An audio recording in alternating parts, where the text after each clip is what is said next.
Oseo! Oseo. Cherokee greeting.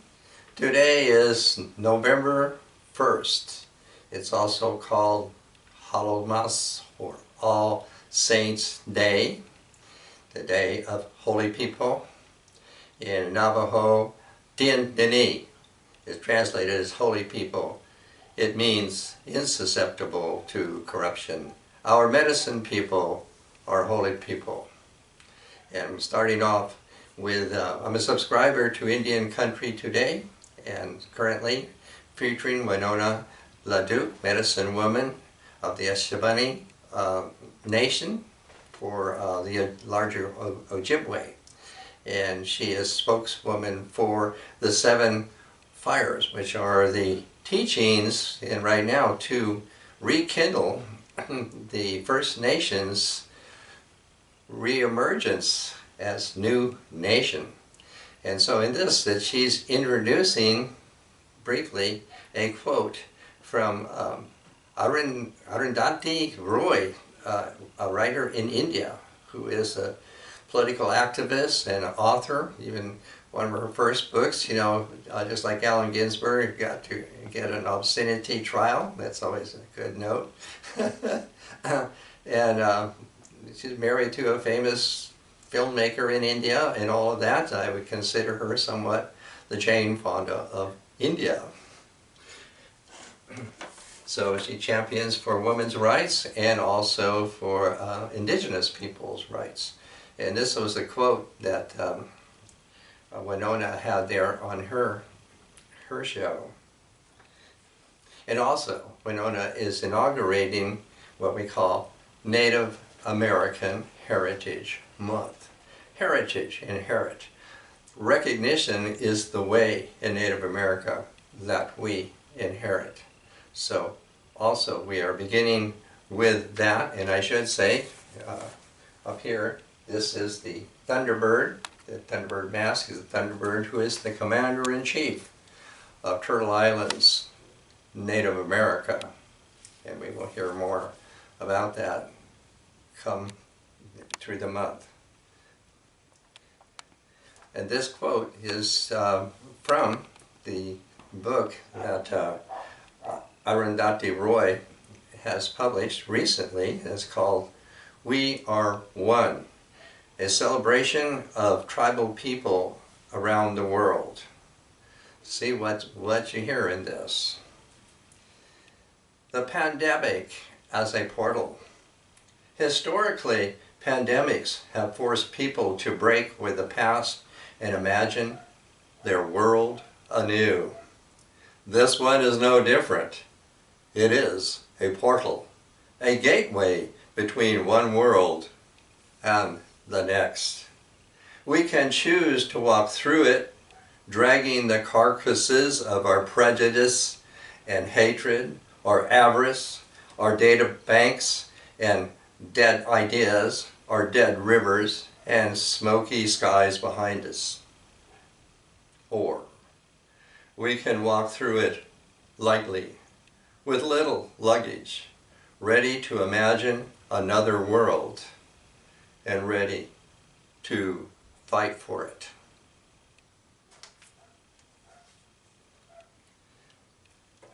So that is certainly to announce that we're right here in a cusp, right at the beginning of something. And I'm also the bearer from my Cherokee education of the prophecy of Dakanaweda, and later picked up by Mad Bear Anderson in the 60s. And basically it's talking about the emergence of a new people being made from the people who are here. So the people who recognize ourselves as Native Americans, we are rekindled anew. So that's the way we are starting here. Also, Halloween, the macabre that seems to have really overtaken the idea that it's the eve of holy people, or Hallows Eve, you know, means the eve of the holy people. And the macabre is definitely, and the grotesque seems to have become the major part of it. I don't know why in that. But it is also in Native American cultures here in Turtle Island, our nations are matriarchal, the matriarchal of what modernly we call the Great Mother, whatever various names we have for her. She is the most ancient and really the mother of our nations. So in that perspective, this is her birthing day. Now, what it is that when we start with the winter solstice, that is the conception. That is the conception, and that we are her term. We are living in her term through the 10 lunar months to this time. And then we are not, we don't die. We are now being born into. Very recently, the recently departed woman that I talked about last week in my memorial, Kazu, very recently, well, she's definitely, now in the birth, going through the birth, to be born into her. In other words, from now on until the next winter solstice, it is of no time. And in this no time, I have termed it as blackness is her body. And one way that I can refer to this is going to be in the Navajo culture. Well, to start with, everybody recognizes, if you can go right down here to this pumpkin. Okay, so start with that. So this pumpkin here in my presentation is like to say, oh, she's very pregnant, she's very full. And the etymology for pumpkin, comes from the Greek pipon, meaning a melon that can only be eaten when it is, fully ripe, really ripe.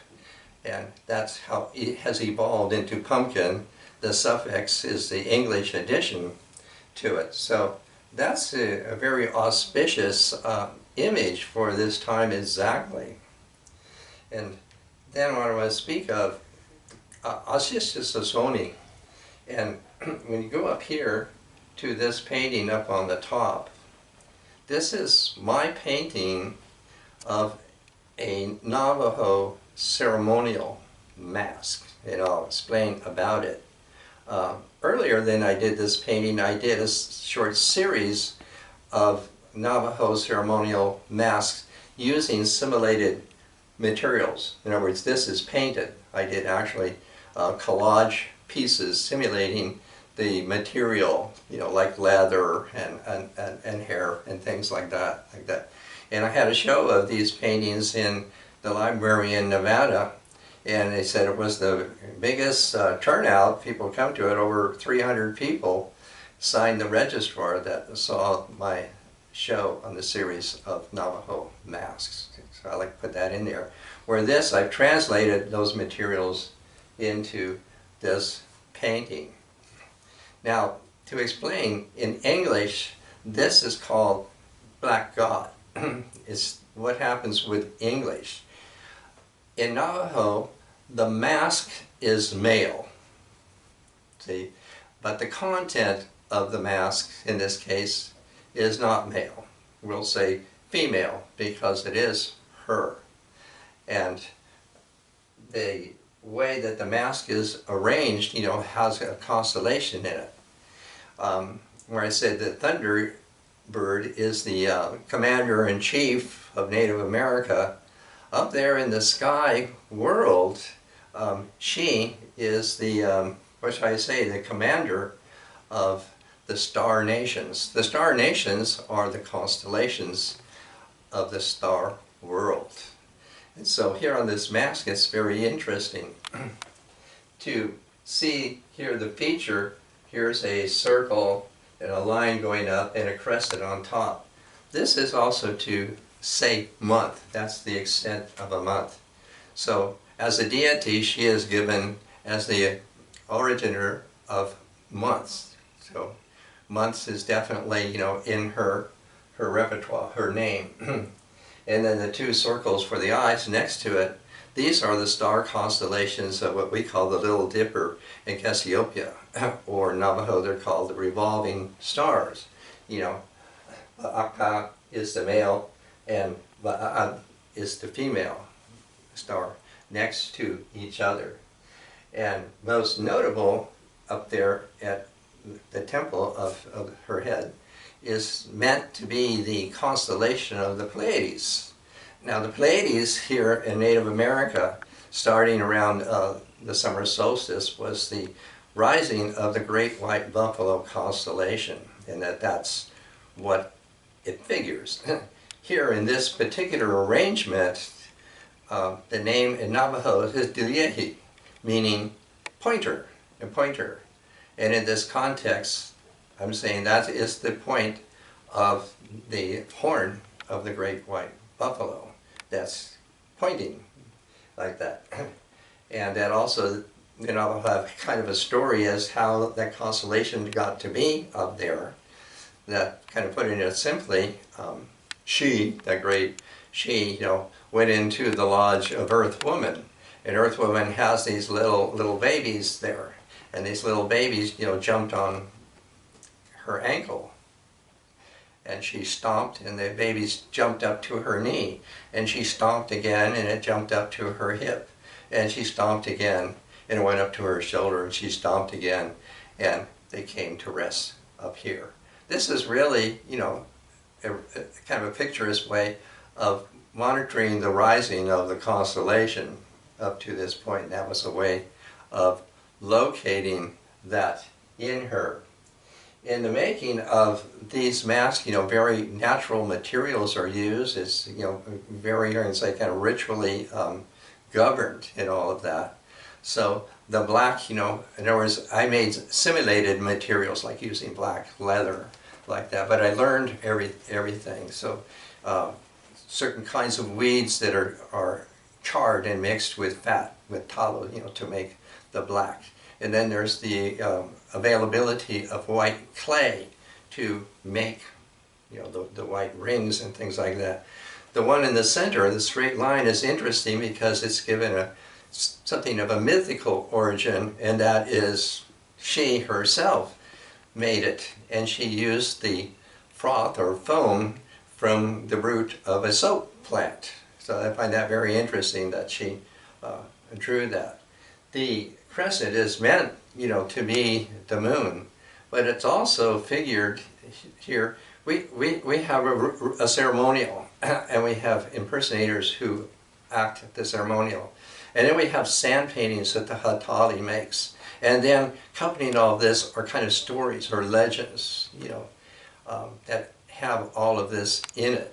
So all of these things are variously combined in different ways. So that's how some of these images come about. As she is also figured as the igniter, the impersonator will carry, you know, a stick for a fire starter, for one. Then that would be a symbol for the impersonator. That sort of thing would happen in there. Originally, and I used it when I made my original mask of this, the hair that here I've colored red was actually made with Spanish moss before horsehair was used. Now modernly they would use a horse hair, a horse mane. But the Spanish moss, which then somehow stood for rain, drooping rain. So that provided something very interesting when I replicated that in that way. And the collar here would actually be a fox fur. I made it as a coyote fur. And the different ways that I wanted to portray this important time, or the end of time to the beginning of time, is down here with these figures here that I made. This figure here, I'm trying to render blackness as her body.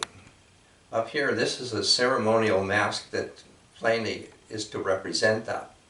And here I have a doll, and with the doll I have an actual stone carving from the Tarahumara of Coyote. The coyote always goes with her.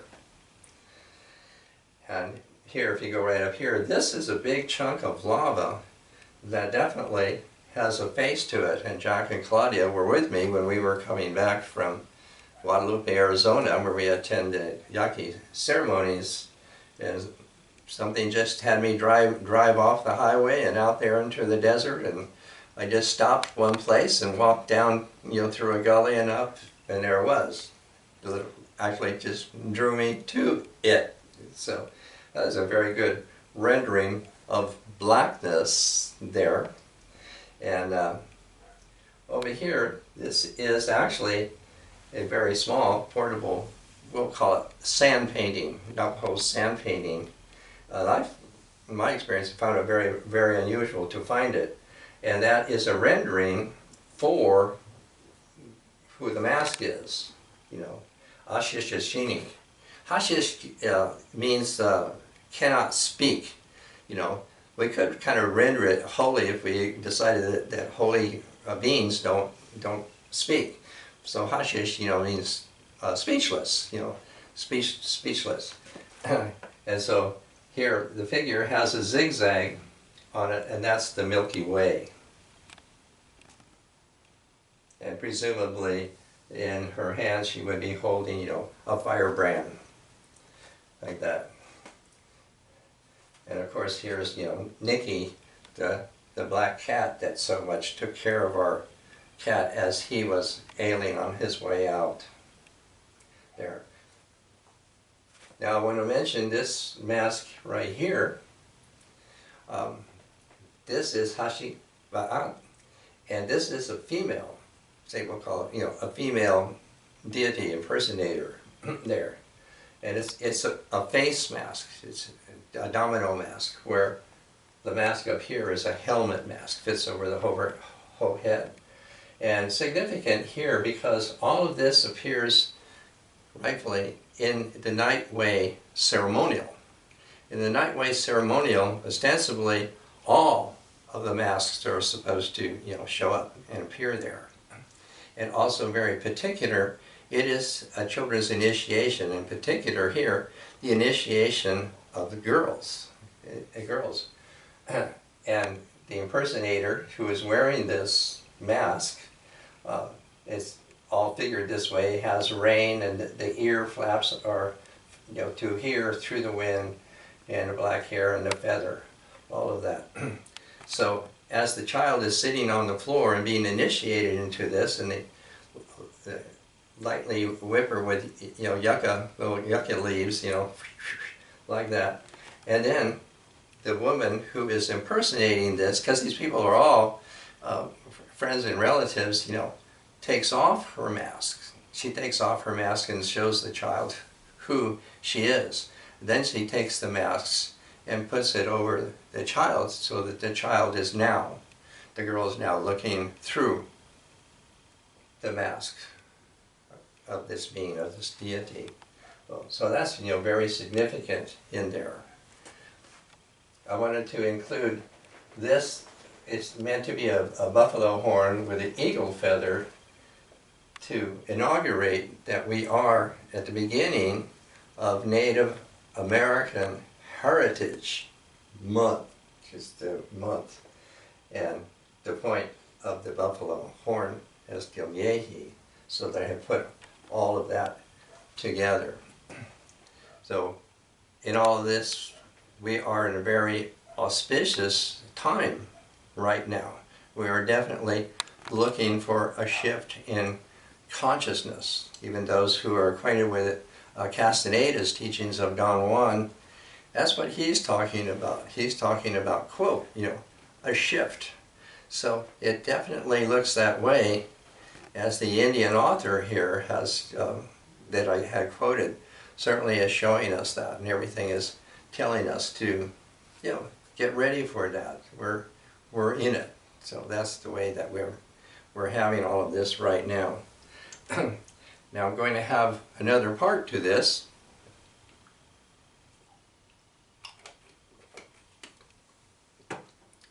So now we go here to, this is my painting. And this painting is portraying the story I'm going to tell you, and that is called The Terrible Young Woman with All the Hair.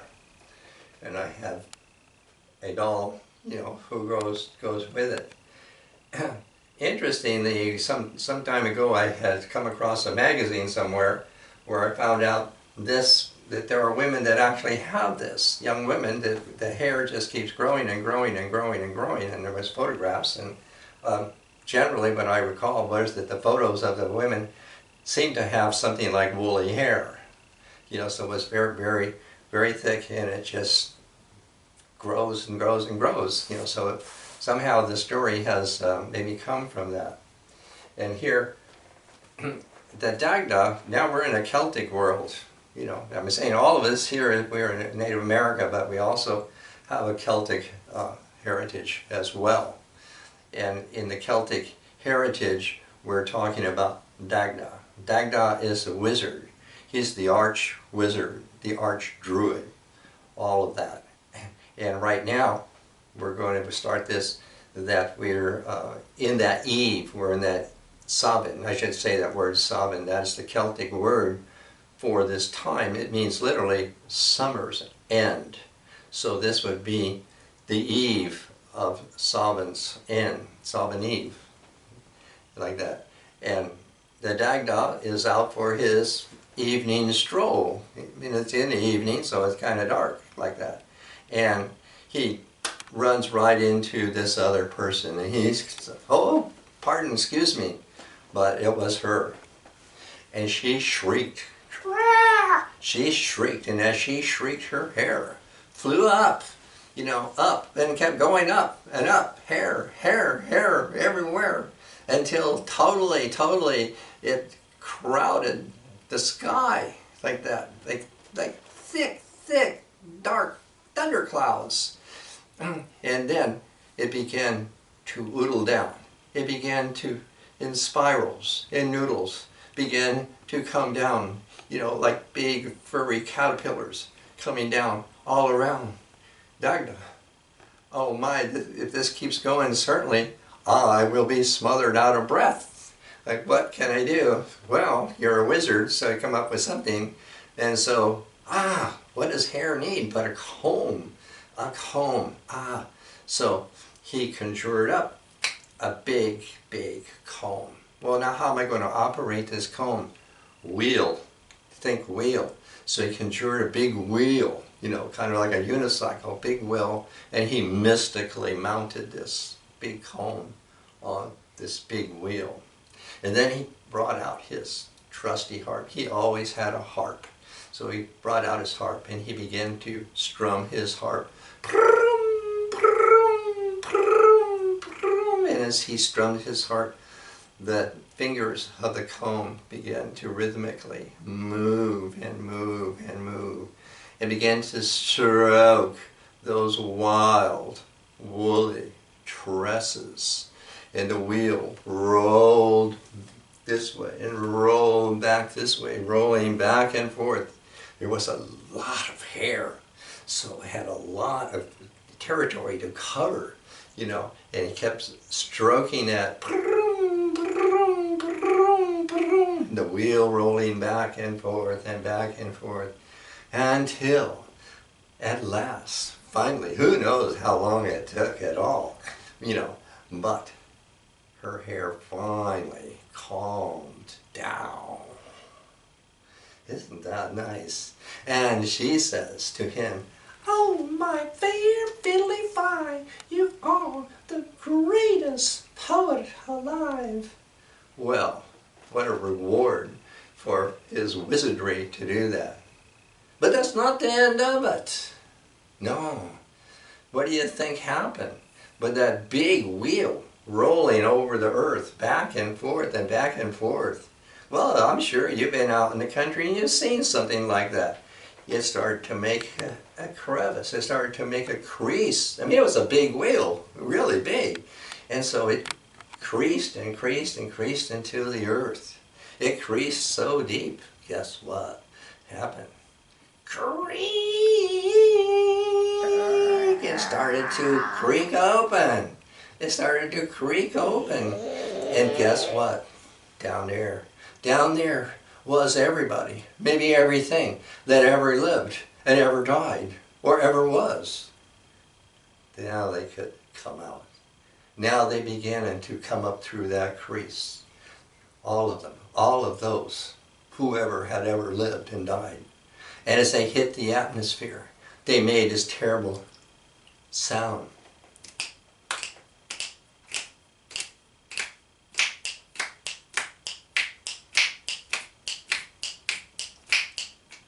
And there you go. This then was called Nut Crack Night. And so those little elves and those little goblins and what have you, then they were very enterprising. They thought, now we can go around to people's doors and knock on their doors and say, trick or treat, give us some nuts or else.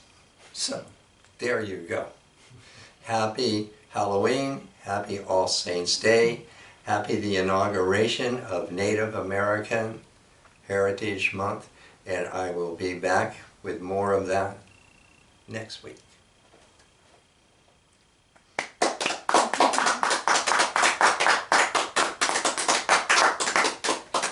Oh, that was the